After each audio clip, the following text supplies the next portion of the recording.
Good afternoon. Welcome to Town Hall Talk. Today's segment we're featuring Ask the Assessor.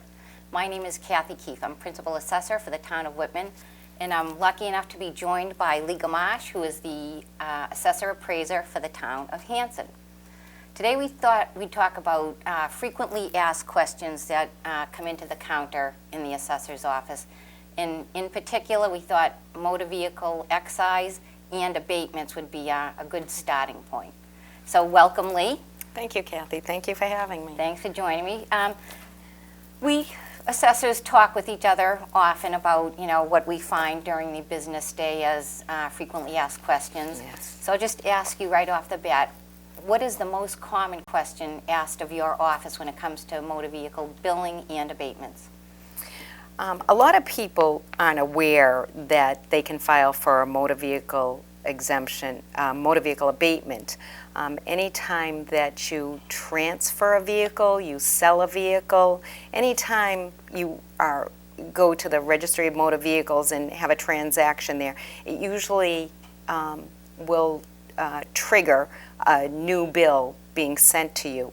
And previously, you've probably paid you've paid the excise tax for the bill for a previous vehicle that you may have had.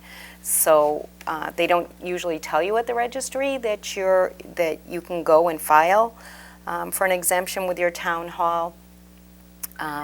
So you would come into the town hall. A lot of people come in, they ask what they have to do to file for an abatement. We tell them what they need. If they've canceled the plate, we tell them that we need a canceled plate receipt. If they've sold it, we need some type of bill of sale showing that they have sold the vehicle.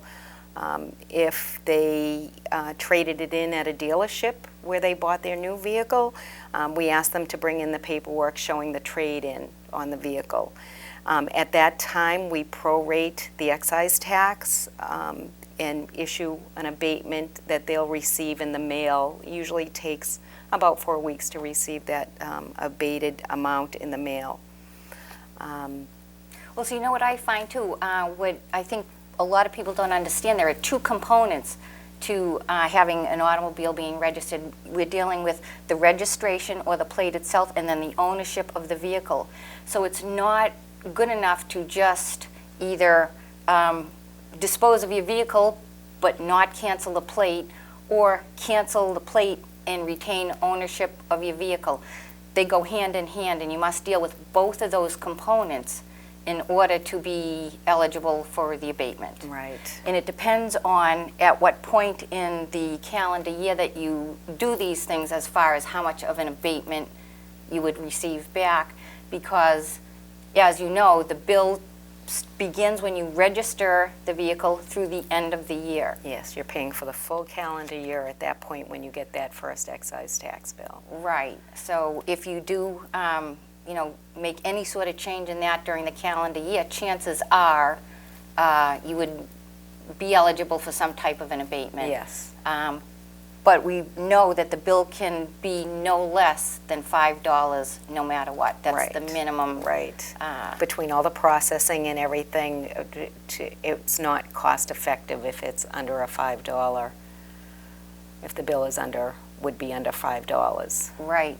Right. So and as far as canceling a plate, I think that process has become much easier, whereby now you can do that online. Yes. Before you used to have to, take the plates off the car, put them in another car, drive down to the RMV, but you can do that online. Right.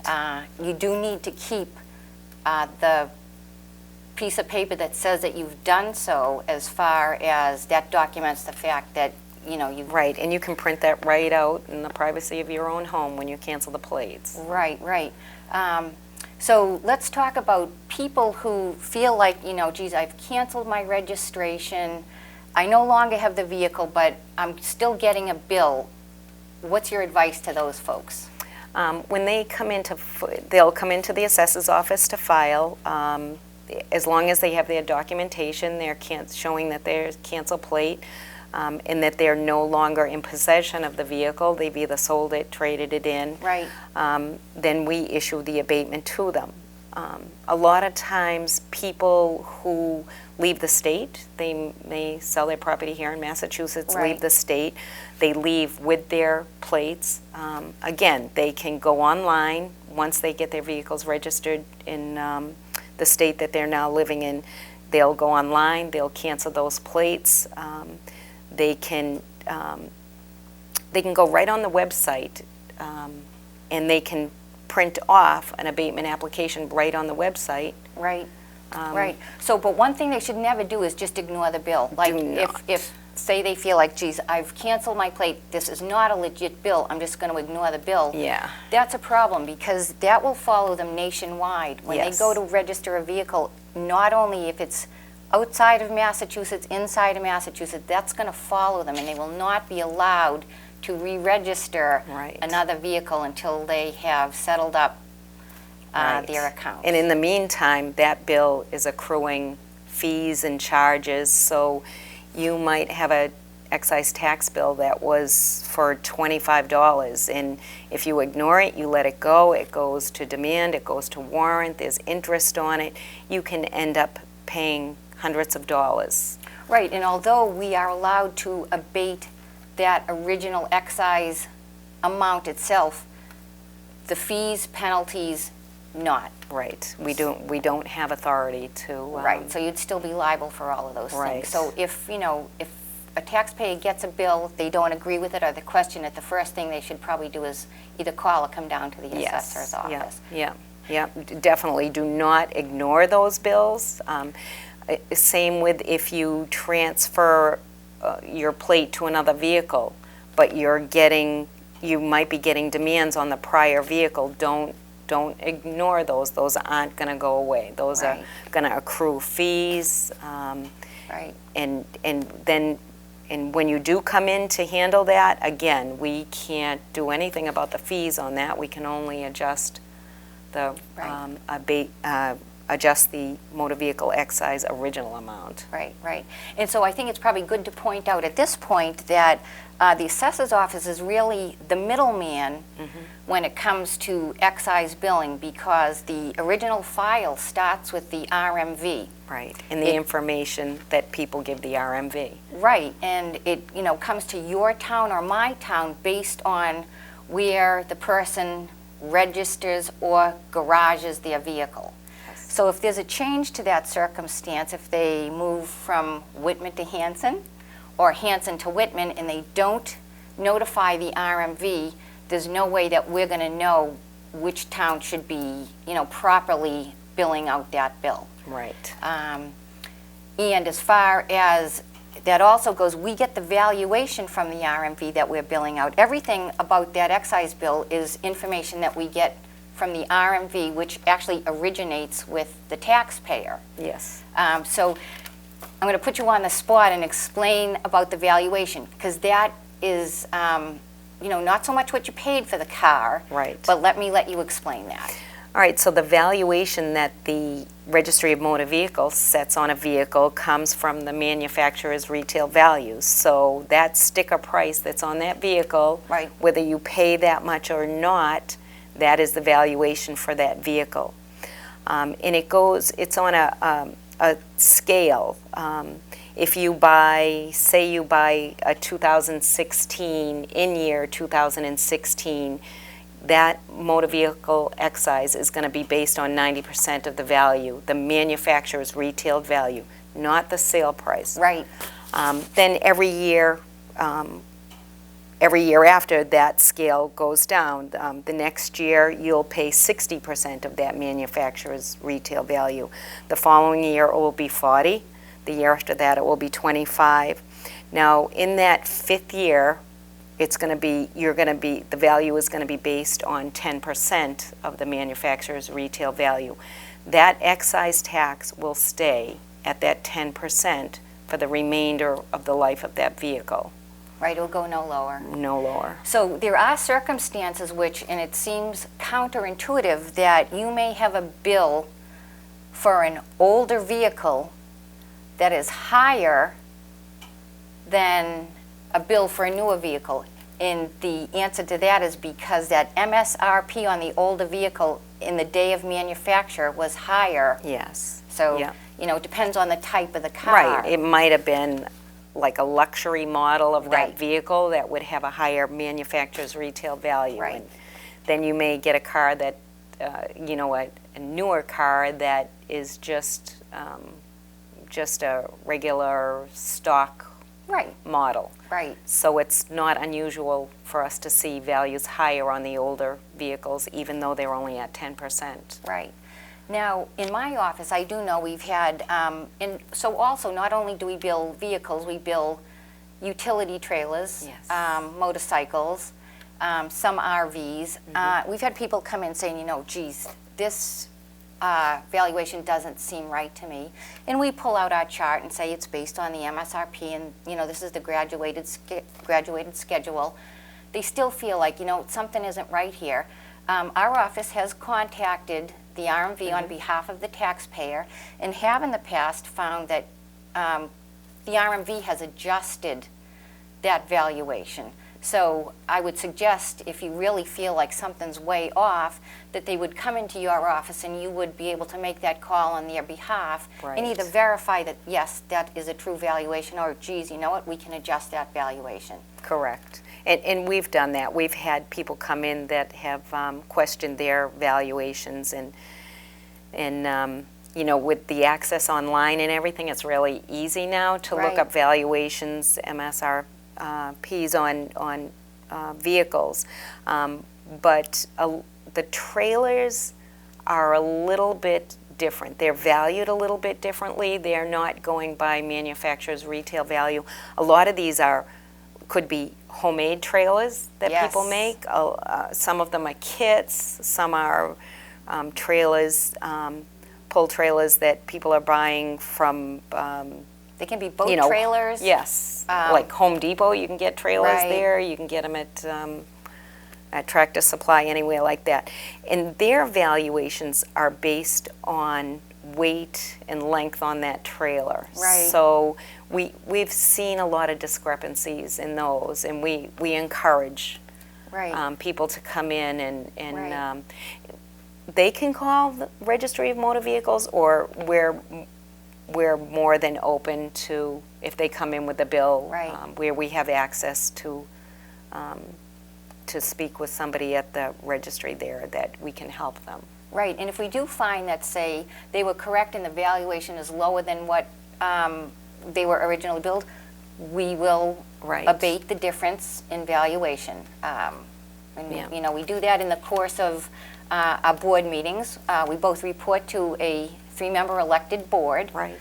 And all the paperwork that we process has to go before the board. And so it's the board that looks for all of this documentation that we are requiring of the taxpayer. Yes. For the files. Yes.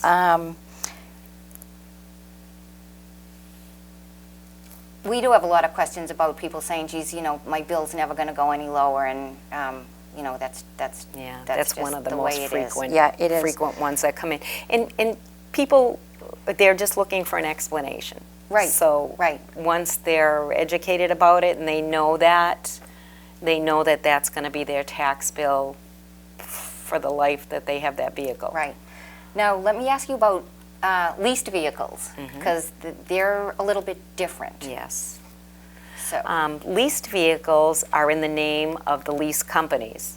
So if there is an abatement to be filed on a lease vehicle, that check from that abatement will go back to the lease vehicle. because the bill went to the lease company. Right.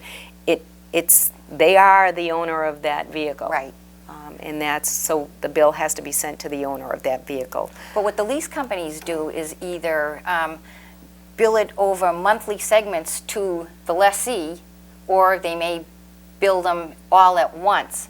So it's the lessee that will come in looking for the abatement.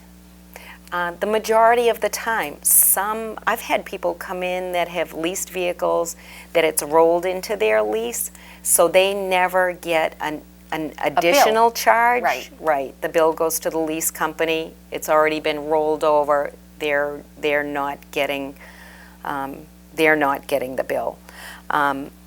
But if you are to lease a vehicle and you turn that vehicle in, like say through a partial month, the first 6 months, you turn it in June. Most leases, you are in the person that's leasing the vehicle has paid that excise tax for the full year on their lease. So they would be entitled. Yes. Right. Yeah. So in our office, where we can't issue the abatement to the leasee, Right. we can give them all the information. We can let them know what the abated amount is going to be, and Right. then it's at that point it's their responsibility to go to the lease company to get that payment refunded to them. Right. Now here's a tip that I'm not sure people think about when they're going to register a vehicle, but at any point during the month that you register a vehicle, you're going to be paying for the entire month. Yes. So if it were towards the end of the month, the 30th, the 31st, if you waited till the 1st of the following month, you're going to save yourself a month's worth of Yes. excise tax. Yes.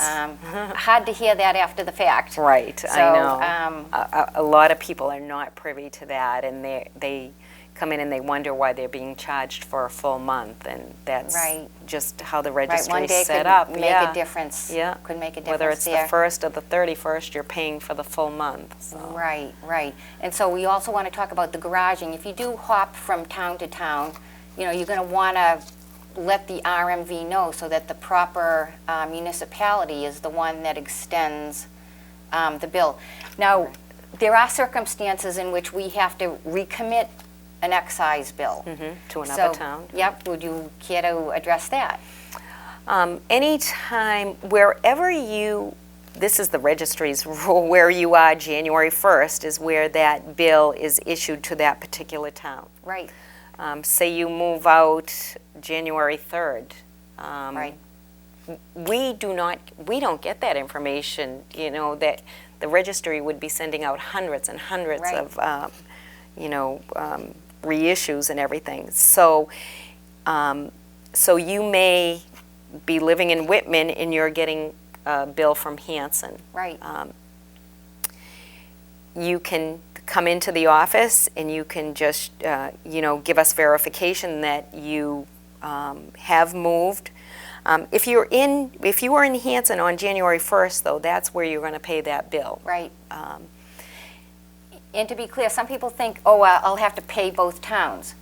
That's not the way. Right. You're paying one town or the other. The RMV is only billing out one town. Yes. It may be maybe not the town that you're living in that day, but only one town will get that. Correct. If you do transfer your plate or get a new plate on a vehicle, though, and you're living in Whitman at that time and not in Hanson, Right. then you will get the bill from Whitman, as long as you have changed your address for your licensing. A lot of people don't realize that it's also tied into changing of the your address on your licensing. Right. when you Right, when you're right, when you do move. right.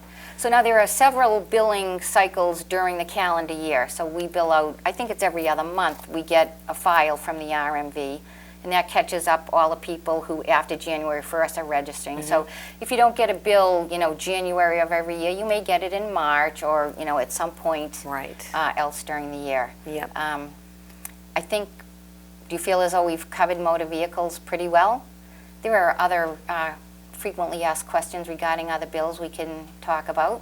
Yeah, or just want to let people know if they if they get a bill and you have a question on it, don't hesitate to call. We'd rather walk you through something, make sure you're not going to end up having any surprises later on where you would have fees and collection notices and everything. So always better off to give a call if you're not sure. Well, I know your office personally, and I know they're wonderful. They're very welcoming. I feel that's the same way in my office. We both have, good teams. So, regarding any question, come on down, and if that will save you, any heartache or penalties or fines, Right. We would much prefer to, have that not happen. Yes, correct. So now, motor vehicles are not the only thing that the assessor's office bill out. We have, real estate, personal property. Whitman, for example, they execute boat excise. I know Hanson does not. Right.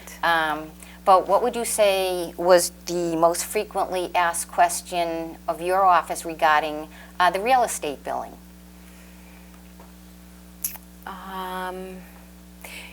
We get a lot of questions. If you are a new owner of a home, a transaction has happened after January 1st, and you may get the tax bill, and it will have the prior owner's name, and then it will have, there's usually a second line, and it's usually SO, which means subsequent owner, and that will be the new owner's name.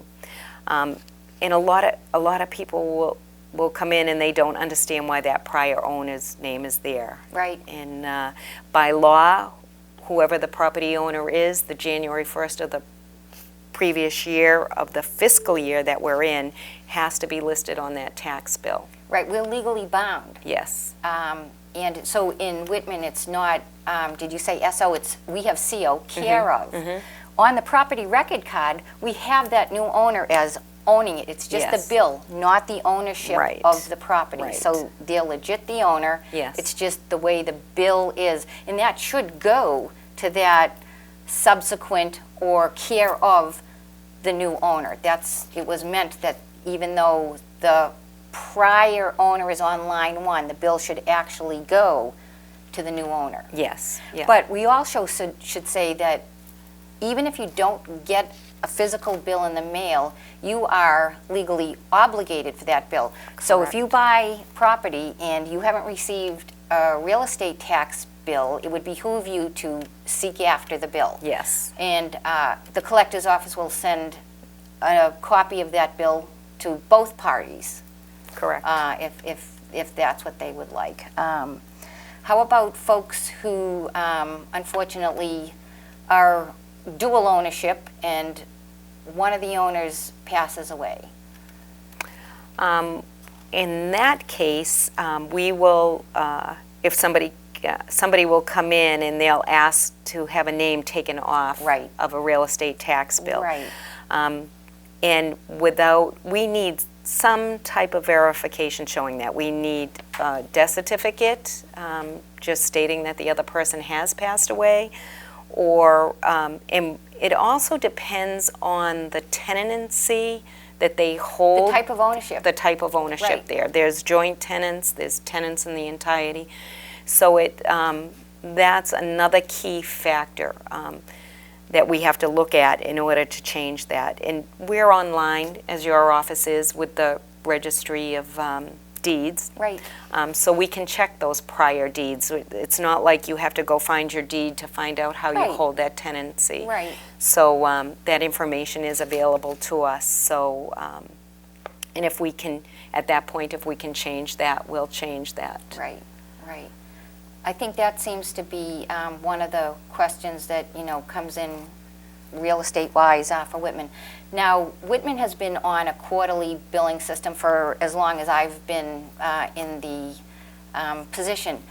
Not the same for Hanson. Hanson had been semi-annual. Yes. And has, how long ago, switched to the quarterly billing system? This will be our 4th year for quarterly billing. I'm just going to ask you, compare the two, and how do you like quarterly billing? I wasn't so sure how I was going to like it at first because we were always semi-annual. I understood the concept behind it. Right. I didn't know if it was going to be more confusing to people. Right. But again, we got the information out there to people. We sent notices letting them know that we were going to quarterly. Right. So it's worked out well. The first 2 bills, that the first mailing is your first and second quarter. Those are preliminary bills. So we get a lot of calls on the preliminary bills because there's no valuation, or so we'll get calls on those. And we just explain to them that the valuation will show up on the 3rd and 4th quarter which are your actual bills at that point. Right, the valuations have yet to be certified at preliminary, so Correct. there really is no concrete assessment at that point. It's sort of like layaway. We're asking you to make these Yeah. two payments Yes. towards what's going to be the actual bill. Right, right. In your first and second quarter bills will not be the same amounts as your third and fourth quarters, Right. because on the third and fourth, the tax rate's been set, the valuations have been set, and that's where they'll Right. catch up on Right. on any differences there. Right. Well, I think actually real estate billing would be its own segment. I think we could do a whole show on real estate billing. We could, you know, setting the valuation, getting the tax rates. There's so much. Yes. There's so much stuff. Yeah, there is And a you know lot what? involved. Every day there's something new in my office, something that you haven't run across before. Right. It's, you know, it's the same job, but it's different every day. Correct. It's different every day. yes. But we do want to let, you know, the general public know that if they have any questions regarding anything, that, you know, we would welcome the chance to be able to answer any questions that they have. Right, and there's a lot of information on both of our websites. Right. You know, that people can look up. There's, you know, exemptions that we offer. There's how to file an abatement application, what to do if if you think that your valuation Right. is too high. There's a list of different scenarios there. And again, there's telephone numbers there. We encourage people to call. We also try to, especially with the elderly people, we try to do segments at the senior centers. Right. Just explaining to them what's in, Right. you know, different programs that we have for them. So again, we're there to help. You know, we Right. encourage questions. Right. And so now over in Hanson, you are open, well, what are your hours of operation in Hanson? We're open Monday through Thursday from Tuesday evenings we're open till 8 o'clock. So I should say Monday, Wednesday, and Thursday we're open from 8 to 5. Tuesdays we're open from 8 to 8. We're there late. And Fridays we're open from 8 a.m. until 12 noon. Okay, so similar in Whitman, Mondays, Wednesdays, Thursdays we have 8 to 4, and Tuesdays we have 8 to 7:30 p.m. for those folks who work during the day. Whitman is closed on Friday, but we have, you know, voicemail at the department.